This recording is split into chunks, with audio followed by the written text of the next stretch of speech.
complaint itself. Okay, so you guys know, you know. Okay, show of hands again. Okay. Because they're going to be up here, and I don't want to be doing this one here.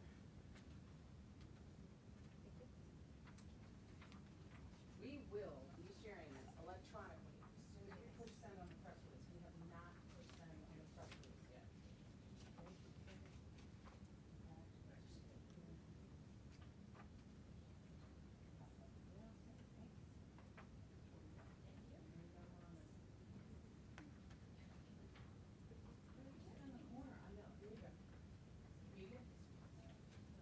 Okay, if you don't mind, I need the priorities might be media first.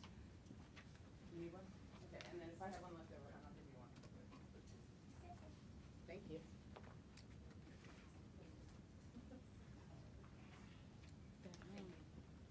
I think you do like calisthenics. Hands down. Poor little muscles. I would be like dying. There you go. Well, am I missing anything? Okay, no problem. Anybody in media I'm missing with the original complaint or the press release? All right, I've got leftovers. Anybody want one that is not a member of the media?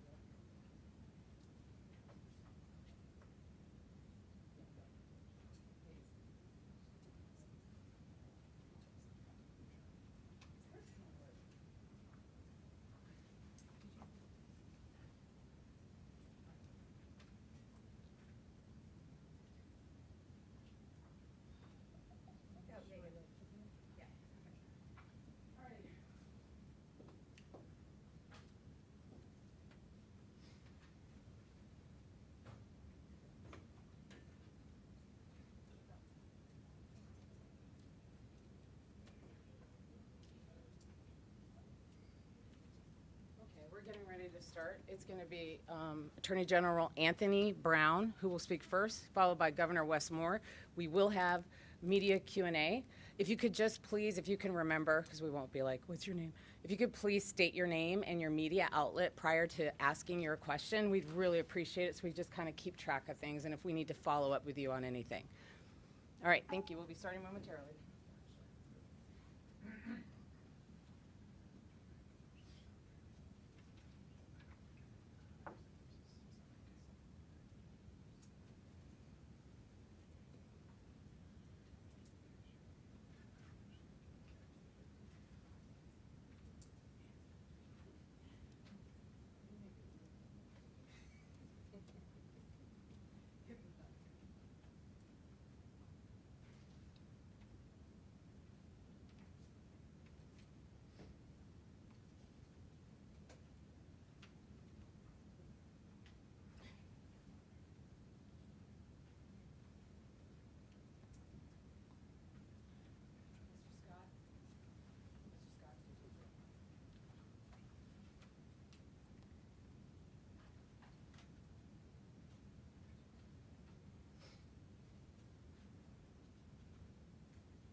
So good morning, and thank you all for joining us today for this important announcement. I want to first thank Governor Moore.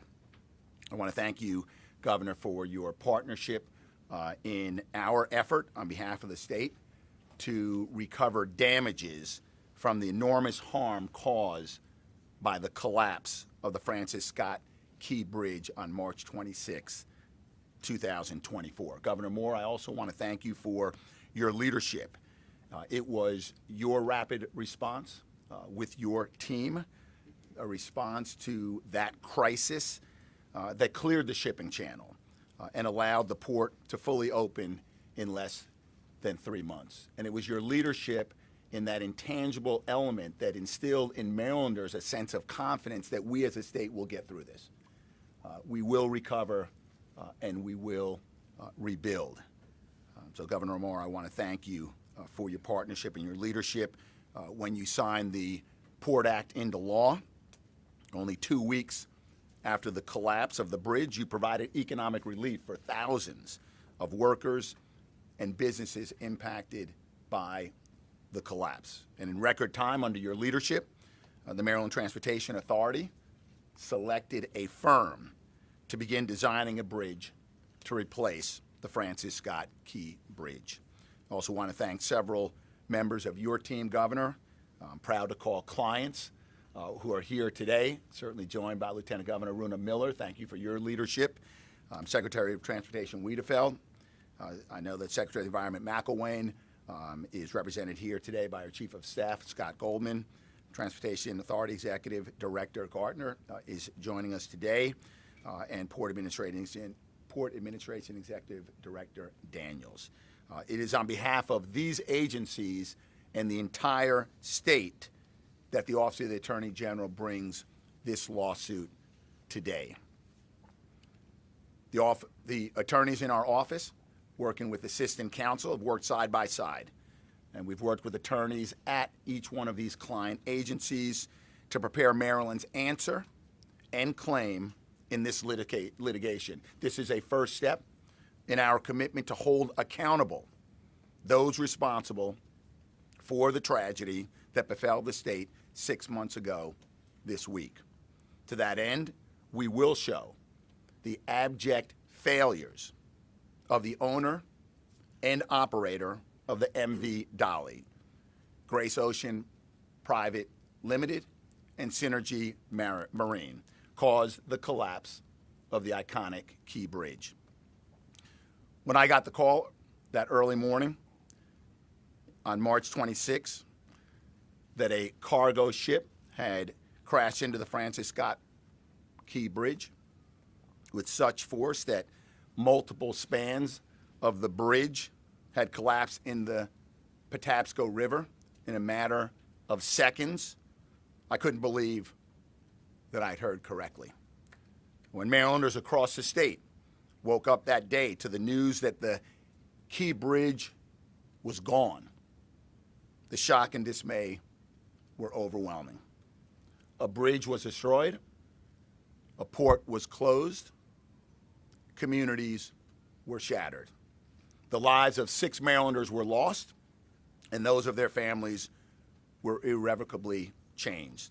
And the state of Maryland lost an iconic symbol of strength and prosperity, threatening the state's economy and leaving taxpayers on the hook for the gross negligence of the Dali's owner and operator. But that injustice, leaving Marylanders to pay for this tragedy, cannot and will not stand. Because what has come to light in our investigation is that the Dali was not fit to sail that morning. The day before the collision, its electrical system had failed twice. Failures that the ship owners and operator could have and should have fixed to avoid the tragedy. They failed even to inform the U.S. Coast Guard, as the law required, or to warn the pilots who boarded the Dali to help it leave the Port of Baltimore. Instead, they told them everything was fine. But all was not fine when the Dali set sail on March 26. Within minutes of leaving its berth, the ship once again lost power, which in turn made it lose propulsion and steering capabilities. The ship became a dark missile gliding through the port until it struck a pier of the Key Bridge with catastrophic force. Ships like the Dali are supposed to be equipped with backup systems that make sure the vessels don't lose power or steering capabilities at critical moments like when they're approaching a bridge. But because of the stunning mismanagement, disinterest, or incompetence of the owner and operator of the Dali, those backup systems failed. Simply put, Grace Ocean Limited and Synergy Marine failed, and their failure resulted in one of the most catastrophic and preventable maritime disasters in Maryland history. They failed to make sure the ship was seaworthy. They failed to maintain the electrical equipment necessary to make sure the ship would not lose power. They failed in circumventing critical safety features that should have restored power before the fatal crash occurred. They failed to properly hire and train their crew. And they failed to put adequate procedures in place to ensure this disaster could not happen. In doing so, of course, they failed Marylanders most of all. So today, we file a lawsuit to make sure that they pay for their failure. We will not allow Marylanders to be left with the bill for the gross negligence, mismanagement, and incompetence that caused this harm. No one can deny that the Dali's destruction of the Key Bridge has caused just that, tremendous pain and suffering that will continue for years to come. The devastation is not limited to the loss of the Francis Scott Key Bridge or the losses at the Port of Baltimore. The rippling effects of the disaster are far-reaching and profound, and we are seeking damages to recover to compensate Marylanders for all of them. First, notwithstanding the heroic efforts that facilitated the full reopening of the port in less than 3 months, the bridge's collapse has caused massive economic disruption with harmful consequences for businesses, workers, and communities throughout Baltimore City, the region, the state, and yes, the nation.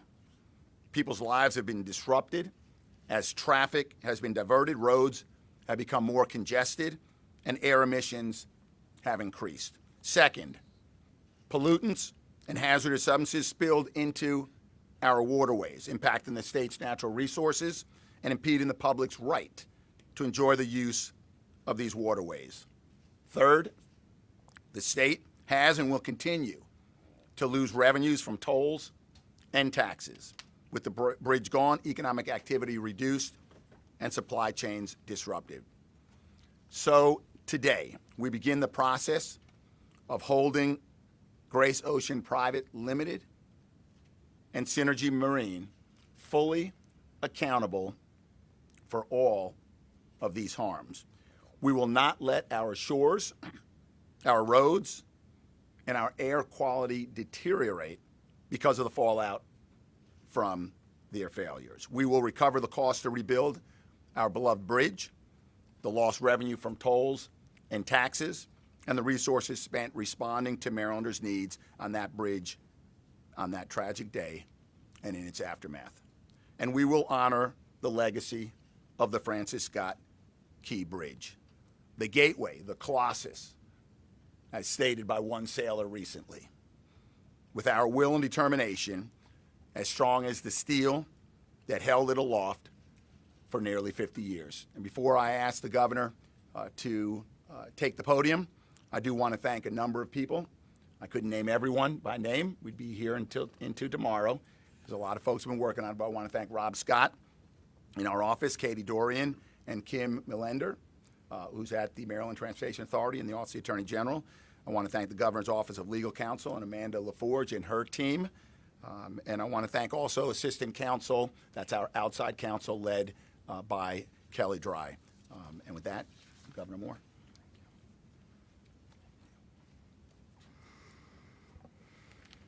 Good morning. I first want to begin by thanking the Attorney General for his remarkable leadership, for you and your team. You have been tireless and you have been diligent to making sure that we don't just have accountability, but understanding that today is an important part of healing.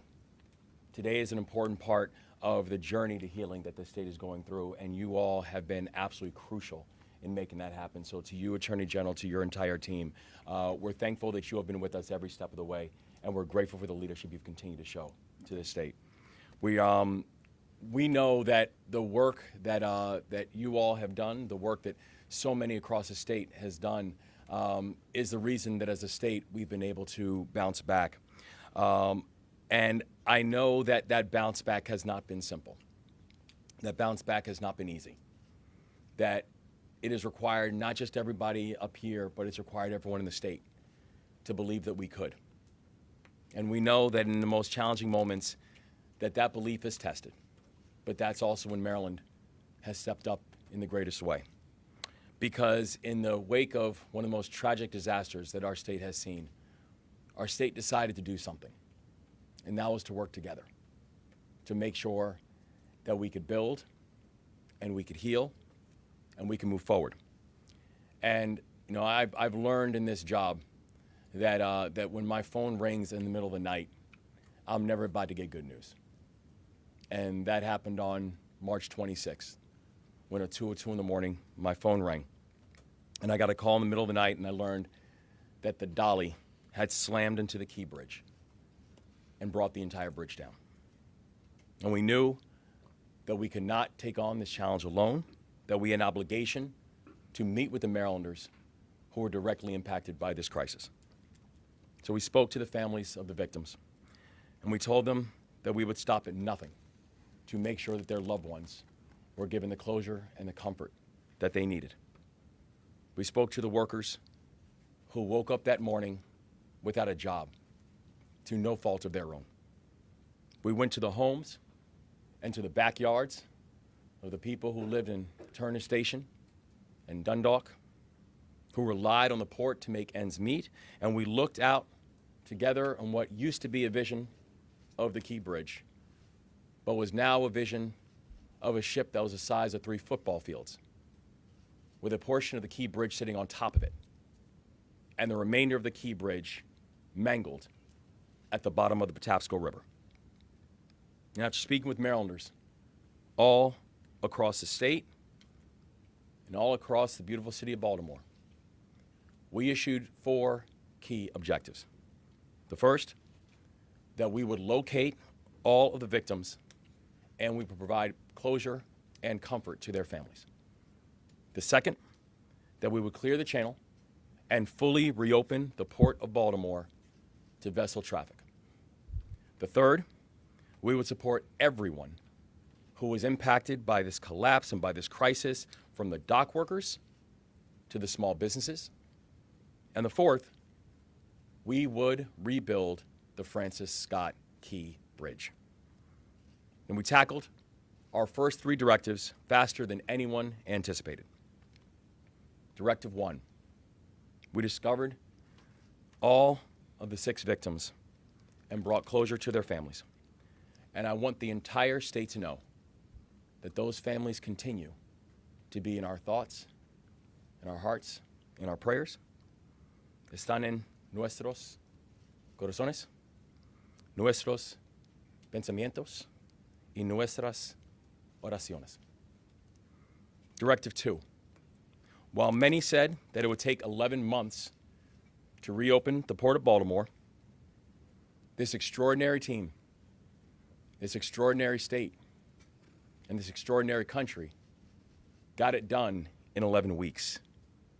And I want to personally thank the Biden-Harris administration, the Army Corps of Engineers, the Coast Guard, the Navy SUPSOLV, and all of our first responders in Unified Command for their extraordinary work in getting the channel cleared. The third directive, we passed bipartisan legislation in the Maryland General Assembly to support our workers. And because of the enormous support of leaders at local and state and federal levels, both in the public and the private sectors, we kept Marylanders on the job.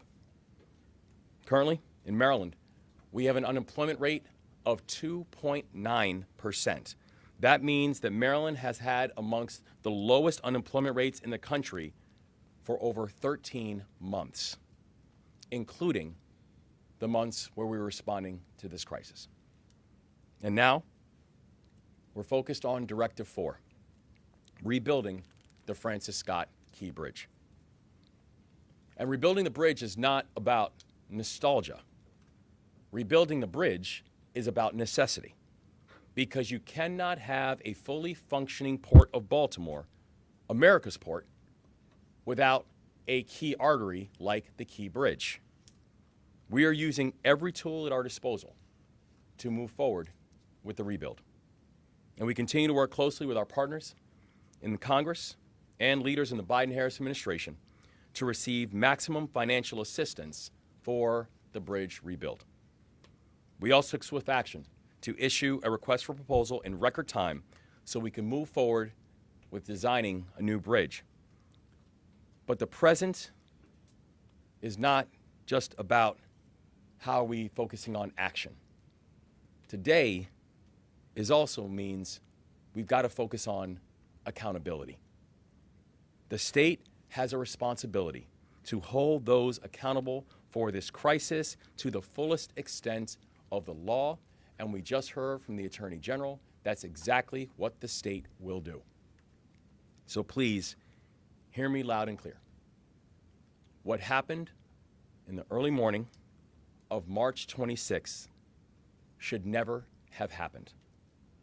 A bridge that was used by thousands of vehicles every single day should still be here right now. A key artery to the Port of Baltimore, which helped move billions of dollars of freight every single year, should still be here right now. And the 6 victims of the collapse should all be here right now. Menor Yacir Suazo Sandoval, Miguel Angel Luna Gonzalez, Jose Menor Lopez, Alejandro Hernandez Fuentes, Dolian Ronial Castillo Cabrera, Carlos Daniel Hernandez. They should all be here right now. That's why accountability matters. Maryland businesses and workers are still dealing with the consequences of having one of the most important bridges in the state suddenly gone.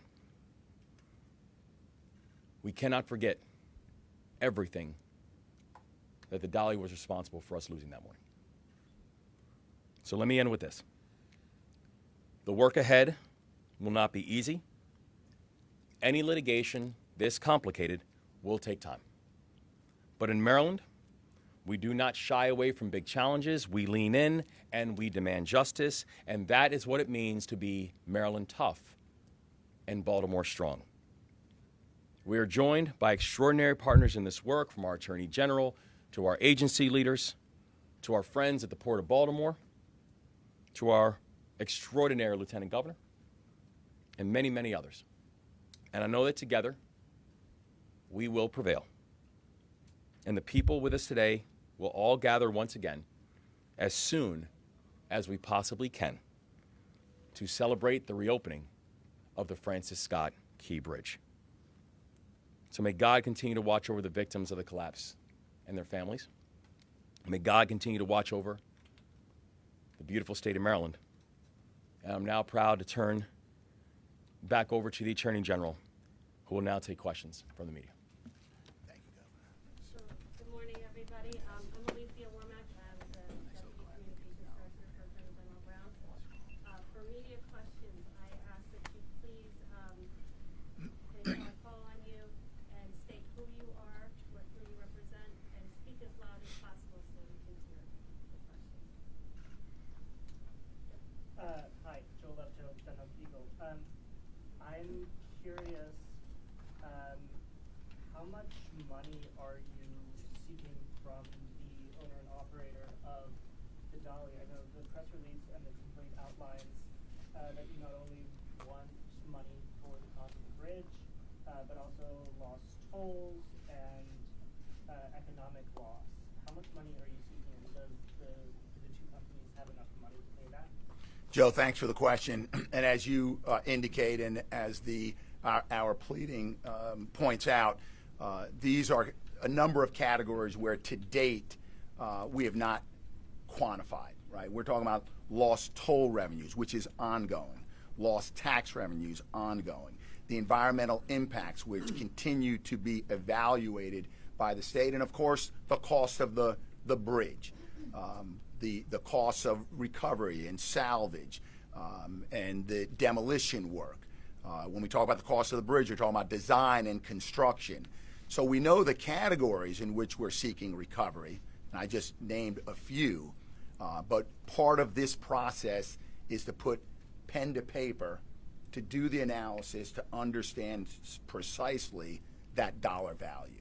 So that number we don't have today, okay, and that is part of the work that we have ahead of us. But keep in mind that really no dollar value will truly compensate Marylanders for the loss, the shattered communities, the lost lives. But our effort, our goal, is to quantify the monetary recovery so that we can put that forward to the court and recover in full on behalf of the people of Maryland. Stand in the back. Hi, Elizabeth Worthington from WMAR. I have two questions. First one, a lot of the allegations set forth in this lawsuit match up with what the DOJ found in its investigation. Did your office coordinate with them during the investigation, or did you both arrive independently at those conclusions? Thank you, Elizabeth. Both, right? So we're undertaking our own investigation into the factual what underlie what was we consider to be the unseaworthiness, the recklessness, the gross negligence of the owners and operators of the Dali. The Department of Justice, you saw their complaint last week. There are things that resemble our complaint. The City of Baltimore filed earlier this year, and a number of others have. We will cooperate and coordinate with all parties who are seeking recovery from the Dali, because let's be clear, right? That Key Bridge and all of the attendant losses that you heard today and you read in our complaint, the DOJ's complaint, and every other complaint was caused by the owners and the operators of the Dali. It was their gross negligence in putting a ship, 900-plus ton vessel, to sea that was not seaworthy.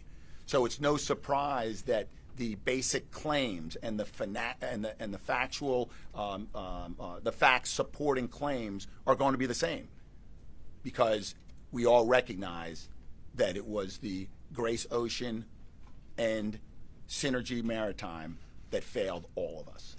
Yeah, second question. We know from the DOJ lawsuit that at least the prior captain had alerted Synergy to the problems with the excessive vibrations in May of 2023.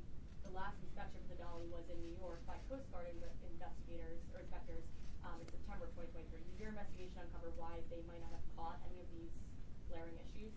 So we've outlined in our response and claims a set of facts. As I mentioned, some of them resemble facts that have been alleged by other parties in this case. Our investigation continues, and we will uncover all the facts that led to the collision of the Dali with the bridge, and how the owners, and connect that to how the owners and the operators who were shoreside knew of or should have known that this vessel was not seaworthy. So whether it's vibrations, electrical, fuel systems, our investigation will get to the bottom of all of that. David Collins from UBIL. Hey, David. If successful, is any of the money required to go back to the feds? There is subrogation, right? Even to insurance companies. Right now, my focus is to recover fully from those who are responsible. I'm going to allow the governor and the Secretary of Transportation to discuss any conversations, if they choose, with the federal government. But at the end of the day, whether it's the taxpayers of Marylanders writing to the state coffers, or the taxpayer of Marylanders and across this country writing to the federal government, taxpayers will not bear the burden of the cost of recovering from the damage and the destruction done by the owners and the operators of the Dali. First and foremost, let's hold them accountable. In addition to the work that the governor outlined to rebuild the bridge, to restore volume and full activity at the port, to reconnect communities, and that's our focus. That's the governor's focus, and that's our focus in the Office of the Attorney General.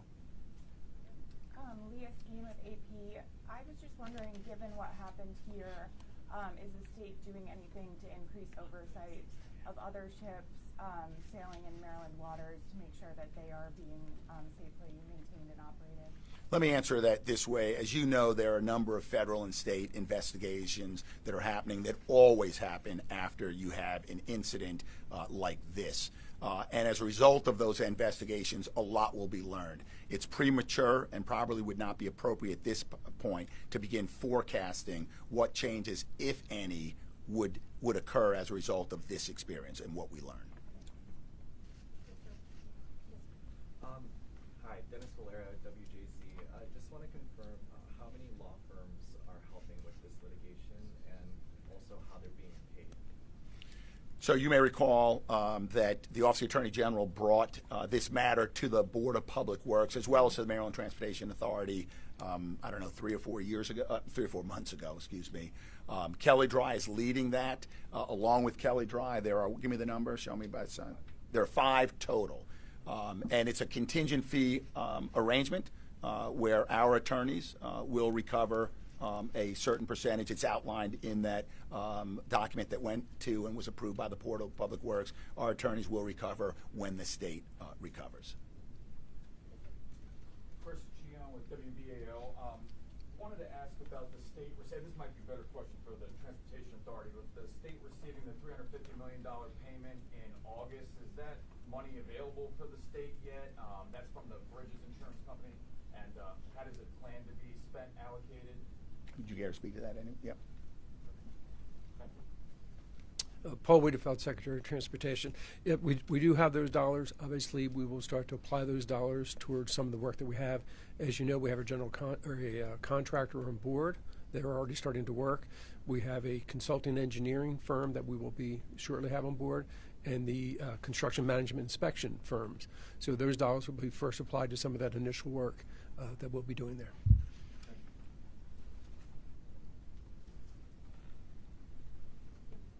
Hi, Pamela Wood from the Baltimore Banner. Obviously, this is complex litigation with multiple parties making claims here. It's probably going to take, I assume, years. At the same time, you have to move forward with that work that Secretary Wiedefeld mentioned. How does this intersect with the efforts to get full federal funding that President Biden has promised? You know, is this money or that money going to come in time? And I'm going to let the governor speak to that, but before I do, let me say this. While these are both important efforts, rebuilding the bridge and holding folks accountable, they are not connected in terms of one is a precondition or prerequisite for the other. The governor and his team have been leaning in and working closely with the Maryland federal delegation. They've made the rounds on Capitol. They would continue to make those rounds on Capitol Hill to ensure that Maryland is being supported adequately and robustly by the federal government. We will pursue litigation and we will recover. And whether we recover tomorrow or whether we recover a few years from now, that effort to rebuild the bridge is ongoing and will continue. You mentioned years of litigation. Our goal is to make it considerably shorter. But yes, it is complex litigation. We will be asking the federal judge in this case to set a schedule for discovery so we can get to it. We are not interested in delay in this matter. We are interested in getting to trial sooner rather than later. Actually, there's not much to add on that. He's absolutely right. While the litigation is going on, we will be moving simultaneously to working with our federal partners to ensure that we can get this bridge rebuilt on time and on budget. We've laid out that we estimate that we could have, this bridge up in 2028. We intend on hitting that timeline, but we also know that in order to do that, it means we're going to have full cooperation with the federal government as well. As a quick follow-up on that, in terms of working with federal partners to get that upfront funding while this all plays out, the Congress can barely keep the federal government operating with these continuing resolutions.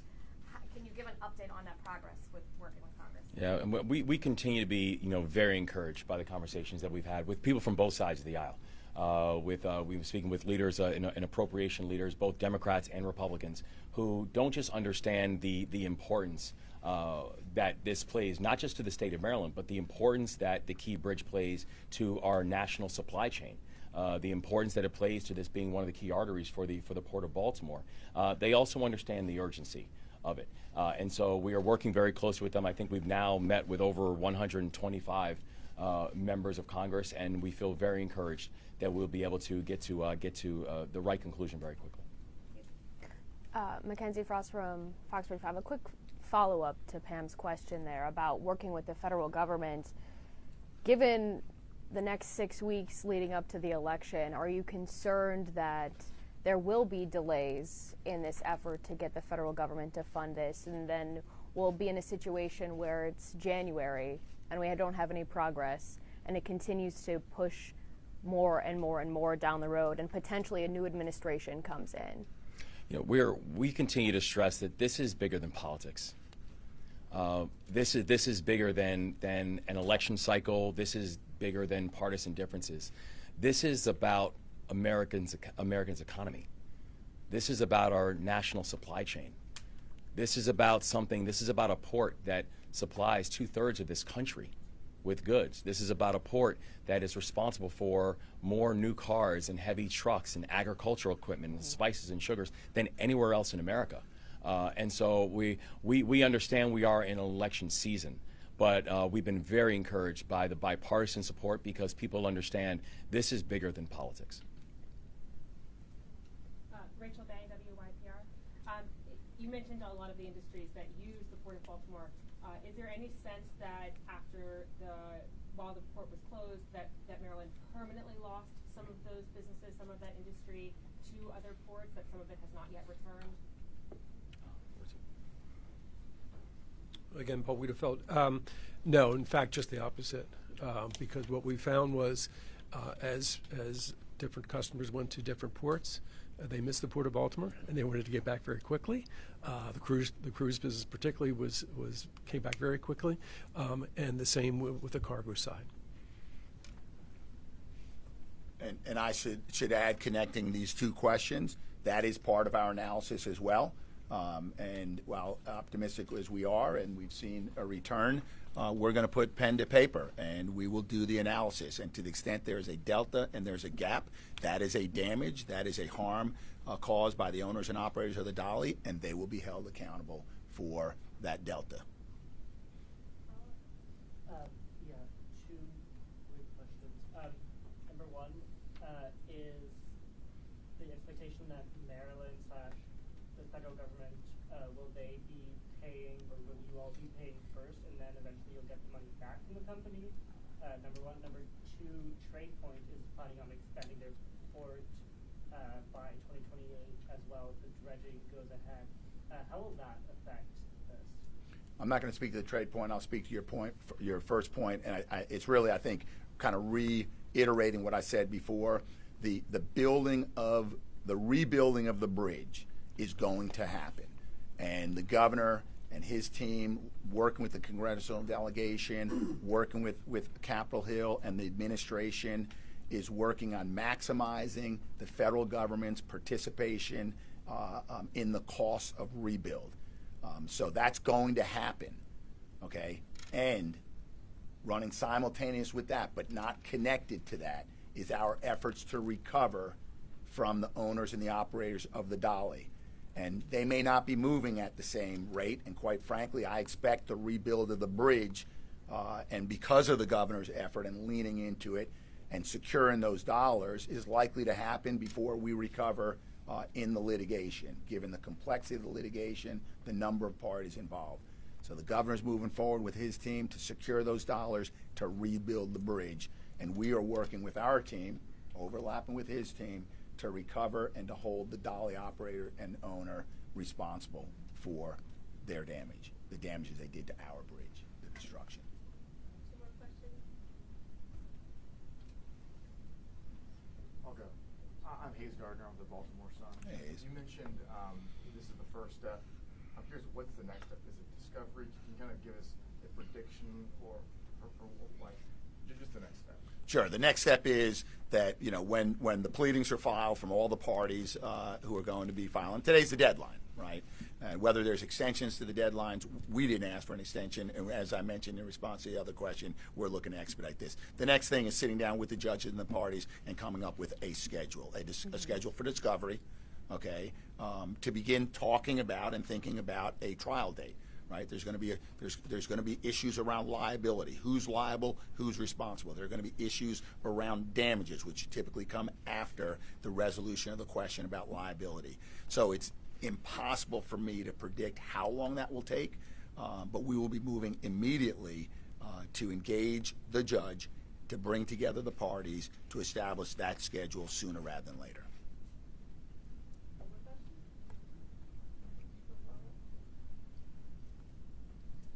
In reference to this past Saturday, when the FBI as well as U.S. Coast Guard was on the Merritt South Toro, was that in conjunction with your office, with the governor's office? Was that separate from with the Department of Justice investigation? Right. We don't discuss investigations of that nature, and certainly wouldn't discuss the federal government's activities on board the ship. Sorry, one. Given all of the litigation that we're seeing come forward, all of the various lawsuits that we've seen, is there a concern, or I guess maybe concern isn't the right word, but I guess what happens if there is a situation where there are so many bites at the apple from the DOJ, from the various lawsuits coming in, that these companies don't have anything left to pay, and then Marylanders are on the hook, or taxpayers are on the hook for this if the recovery isn't available? Look, Grace Ocean is a global shipping company, and Synergy Maritime is a global operator and manager of fleets. It is our goal to break through this limitation of liability that they so quickly after their gross negligence and reckless conduct ran to the courthouse steps to limit their liability, right? Based on a law passed 150 years ago when you had wooden ships in crowded ports, okay? And what we are going to do is demonstrate that they knew or should have known from shoreside that ship, the Dali, was unseaworthy. Our investigation already begins to show that some of the configuration and reconfiguration of systems, and it's laid out in our pleading, could only have happened with the knowledge and understanding and perhaps even the approval of the owners and operators of that ship. So we are going to demonstrate that not only was it unseaworthy to set sail, but the owners and the operators were grossly negligent and reckless in allowing that ship to do just that on March 26.